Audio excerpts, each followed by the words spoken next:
ആക്രമിക്കപ്പെട്ട നടിക്ക് മുമ്പ് വിവാഹ വാഗ്ദാനം നൽകിയിരുന്ന യുവ സംവിധായകനെ ചുറ്റിപ്പറ്റിയാണ് പോലീസ് അന്വേഷണം പുരോഗമിക്കുന്നത്.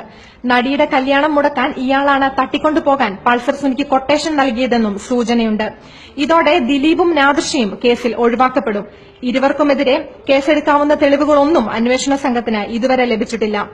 ദിലീപിന്റെ സഹോദരൻ അനൂപിനെയും ധർമ്മജൻ ബോൾഗാട്ടിയെയും ചോദ്യം ചെയ്തെങ്കിലും പ്രത്യേകിച്ച് തെളിവുകളൊന്നും ലഭിച്ചിട്ടില്ല. നടി ആക്രമിക്കപ്പെട്ട ദിവസം യുവ സംവിധായകനൊപ്പം നടി ഉണ്ടായിരുന്നതായും സൂചനയുണ്ട്. യുവ സംവിധായകന്റെ കൊട്ടേഷന് മുമ്പും ഈ നടിക്ക് വേണ്ടി സുനിക്ക് കൊട്ടേഷൻ ലഭിച്ചിരുന്നു. റിയൽ എസ്റ്റേറ്റ് ബിസിനസ്സുമായി ബന്ധപ്പെട്ട കൊട്ടേഷൻ 3 വർഷം മുമ്പായിരുന്നു. ഇതും പോലീസ് അന്വേഷിക്കുന്നുണ്ട്. ദിലീപിന്റെയും നാദിർഷയുടെയും അറസ്റ്റും ഉണ്ടാകില്ല. സുനിയുടെയും സഹതടവുകാരുടെയും മൊഴിയും ലഭിച്ചിരിക്കുന്ന ഫോൺ രേഖകളുടെയും അടിസ്ഥാനത്തിൽ ഇരുവരെയും വീണ്ടും ചോദ്യം ചെയ്യും. നടി ആക്രമിക്കപ്പെടാനുണ്ടായ സാഹചര്യവും താരങ്ങൾക്ക് സുനിയുമായുള്ള ബന്ധവുമാണ് പ്രധാനമായും ഇപ്പോൾ അന്വേഷിക്കുന്നത്. News desk.